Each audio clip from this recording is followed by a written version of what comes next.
الصالحين وأشهد أن محمدا عبده ورسوله وصفيه من خلقه وحبيبه صلى الله وسلم وزد وبارك على هذا النبي الكريم وعلى آله وصحبه الطيبين الطاهرين وكل من سار على نهجه واتبع هداه وسلك طريقه ليوم البعث والنشور. ثم أما بعد أيها الفضلاء، نعيش في هذه الدقائق مع 4 آيات مما استمعنا إليه في الركعة الأولى، ونتوقف على وجه التحديد في هذه الآيات المباركة مع لفظة واحدة لنستخرج منها الدروس والعلم. استمعنا إلى قول الله تبارك وتعالى في سورة مريم: واذكر في الكتاب إبراهيم إنه كان صديقا نبيا إذ قال لأبيه يا أبت لم تعبد ما لا يسمع ولا يبصر ولا يغني عنك شيئا يا أبت إني قد جاءني من العلم ما لم يأتك فاتبعني أهدك صراطا سويا يا أبت لا تعبد الشيطان إن الشيطان كان للرحمن عصيا يا أبت إني أخاف أن يمسك عذاب من الرحمن فتكون للشيطان وليا. هذه الآيات في مجملها تحتاج إلى وقفات عدة، ولكن أشهد الله أن هذا رزق ولم يأتني إلا في أثناء القراءة. قد عزمت ألا أتكلم اليوم لعذر ما، لكن هو رزقكم. اللفظة التي كررت في الآيات الأربع 4 مرات هي لفظة يا أبت. سيدنا إبراهيم هو بيكلم أبوه آزر، كل حوار معاه يبدأ يقول له إيه؟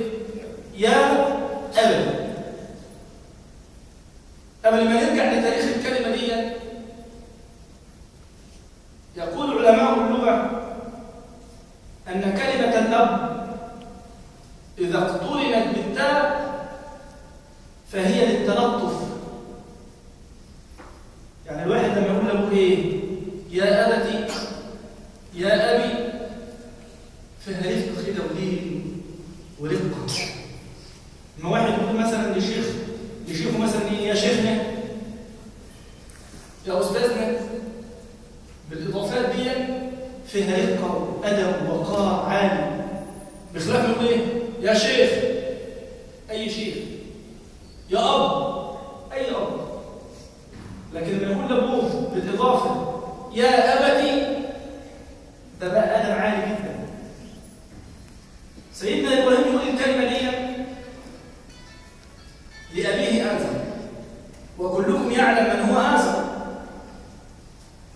آزر هذا كان صانع الأصنام للكفار في زمانه، ينحت الأصنام فيشترون الناس منه ثم يتاجرون فيها، وكان نحاتا مشهورا للأصنام.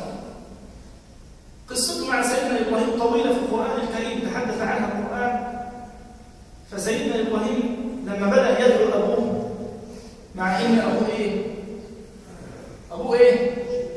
كافر مشرك لا يعرف عن التوحيد شيئا ولا يقر لله به، وهو حق الله الأعظم. التوحيد حق الله الأعظم الذي من أجله خلق السماوات والأرض، والذي من أجله خلق الجن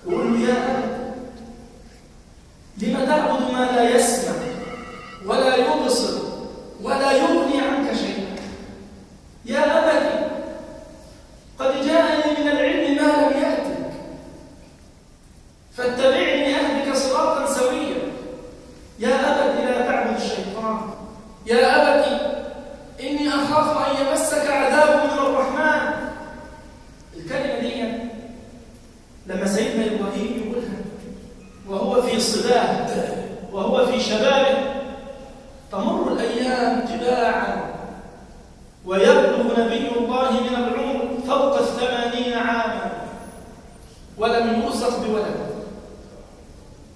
ويسأل الله جل وعلا الولد فيرزق بنبي الله إسماعيل،